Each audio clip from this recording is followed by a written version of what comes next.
So আমি আপনাদেরকে আজকে দেখাবো মাইক্রো ওভেনে কিভাবে পোলাও রান্না করা যায় খুব সহজে, খুবই সহজে। ওকে, আমি দেখাচ্ছি। আপনারা এরকম একটা বোল নেবেন। বোলটাতে প্রথমে একটুখানি পেঁয়াজ দিয়ে দেব।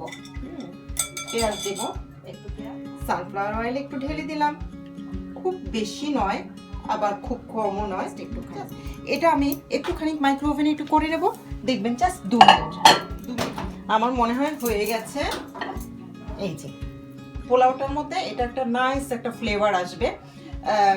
জাস্ট পেঁয়াজটা ব্রাউন হবে না, কিছু হবে না, সাদাই থাকবে, কিন্তু একটুখানি ফ্লেভার বেরোবে আর কি। তারপরে আমি দেব হলো ঘি। এটা হলো একদম ঘরে বানানো ঘি, আমার নিজের হাতের বানানো ঘি। এবার ফ্লেভার আসে খুব ভালো। 4 চামচের 3 চামচ ম্যাক্সিমাম। এবার আমি চালটা দিয়ে দেব,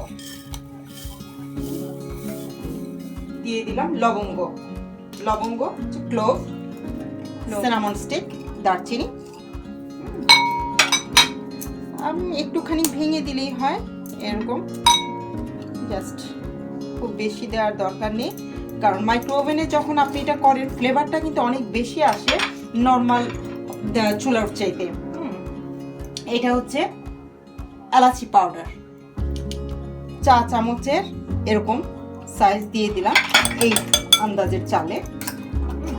তারপরে আমি দেব হলো তেজপাতা, কারণ আগে আমি এগুলো সব ধুয়ে শুকিয়ে তারপরে আমি জারে ঢুকিয়ে রেখেছি, যাতে আমার রান্নার সময় আর ধুতে না হয়। কাজু বাদাম সবাই আপনারা চেনেন, এই কাজু বাদাম একটু দিলাম, কারণ কাজু বাদামটা দিলাম এই কারণে অনেক ভালো ফ্লেভার আসে। অনেকে এটাতে পেস্তাশিও দিয়ে থাকে, পিনাট দিয়ে থাকে। আমি মনে করি কাজু বাদামটাতে অনেক বেশি ফ্লেভার আসে, অনেক বেশি টেস্ট হয়। এই করে এখন আমি একটু ঘিটা এটার সাথে মিক্স করে নেব। তো ভালো করে মিক্স করে নিয়ে আমি একটু লবণও দেব, লবণ,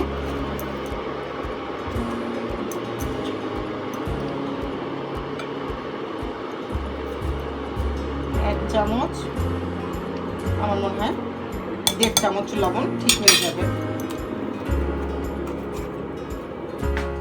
আদা আমি দিয়ে দিচ্ছি, খুব বেশি নয়, 1 চা চামচ। তারপরে আমাকে দিতে হবে হলো গরম জল। আমি চালটা সমান করে নিয়েছি। এখন যে চাল আছে, চালটা এতটুকু থেকে জাস্ট 2 আঙ্গুল উপরে এভাবে ধরবেন, চালটা এতটুকু, আর এখানে আছে 2 আঙ্গুল উপরে জলটা দিতে হবে। এখন আমি টকবকা গরম জলটা দিচ্ছি। আমার আঙ্গুলটা হলো এখানে, জলটা দিতে হবে একটু পর্যন্ত।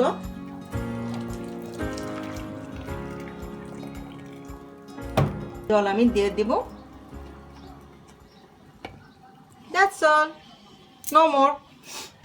এবার এটা একটু নেড়ে দেবেন ভালো করে নেড়ে। এখন কি করতে হবে, এখন আপনারা ইচ্ছে করলে একটা ক্লিন ফিল্ম দিয়ে ঢেকে দিতে পারেন।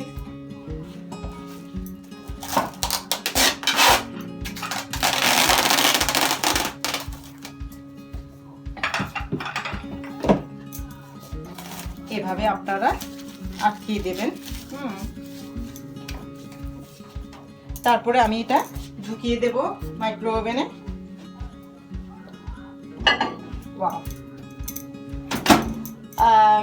আমি দেব 10 মিনিট। ওকে, আমি আশা করছি 10 মিনিটে এটা হয়ে যাবে।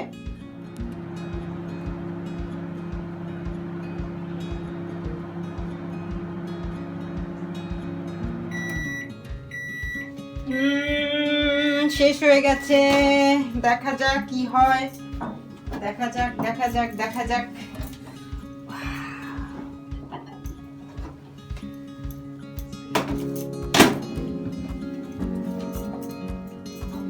হয়ে গেছে ভালোভাবে,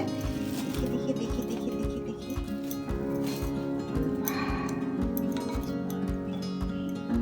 Wow, it's so cool. Nice and fluffy. একটু নেড়ে দিচ্ছি কারণ সবগুলো মশলা টশলা আবার একটুখানি লেগে গেল কিনা ঠিক মতো। আর আপনি যদি এটা নেড়ে না দেন, ভাতটা কিন্তু পোলাওটা চেপে যাবে, চেপে গেলে পরে তখন এটা একটু ভেজা ভেজা হয়ে থাকবে। কিন্তু যদি একটু নেড়ে দেন তাহলে জলটা nice and fluffy, look really nice.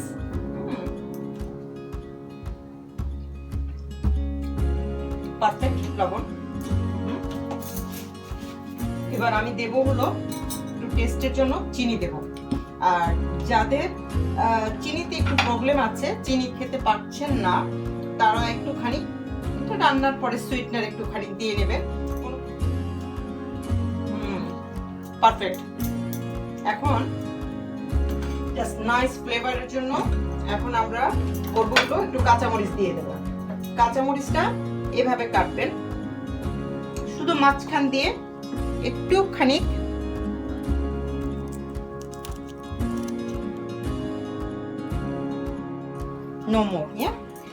একটুখানি আপনি যদি চান একটুখানি জাফরান পাউডার দিয়ে কালার করাতে পারেন। জাফরান কালারটা আপনি এভাবে দেবেন, আমি ভালো করে দেখাচ্ছি। এখানে একটু দেবেন, এখানে একটু, এখানে একটু। কালারটাকে একটু ঢেকে দেবেন যাতে কালারটা সেদ্ধ হয়ে যায়। সেদ্ধ হয়ে গেলে পরে তখন পুরো কালারটা মিক্স হয়ে যাবে। তারপর রান্নার পর আসলে তেজপাতাগুলো উঠিয়ে ফেললে অনেক বেশি ভালো হয়, কারণ ফ্লেভারটা তো যা উঠে গেছে পোলাওর মধ্যে, এটা রাখার আর দরকার নেই। আপনাদের ভালো লাগার জন্য আমি এটা করছি। এবং সবচেয়ে ভালো কথা হচ্ছে, সবচেয়ে মজার ব্যাপার হচ্ছে খুবই সহজ, এত সহজে করা যায়, unbelievable. Just 10 minutes, not more than 10 minutes. 10 মিনিটসে আপনি এটা শেষ করে ফেলতে পারবেন। তো একটুখানি বেরেস্তা দিয়ে দিলেন। এটা আজকে আমি সার্ভ করব হলো একটা মুরগির রোস্ট দিয়ে। মুরগির রোস্টটা আমি আগেই বানিয়ে রেখেছি। আমি এটার উপরে ইচ্ছে করলে একটুখানি কাজু বাদামটা অ্যাকচুয়ালি আমার অনেক প্রিয়, আমি অনেক লাইক করি কাজু বাদাম দিতে, কারণ এত সুন্দর ফ্লেভার আসে, টেস্টটাও অনেক ভালো। একটুখানি বেরেস্তা দিয়ে দিলাম।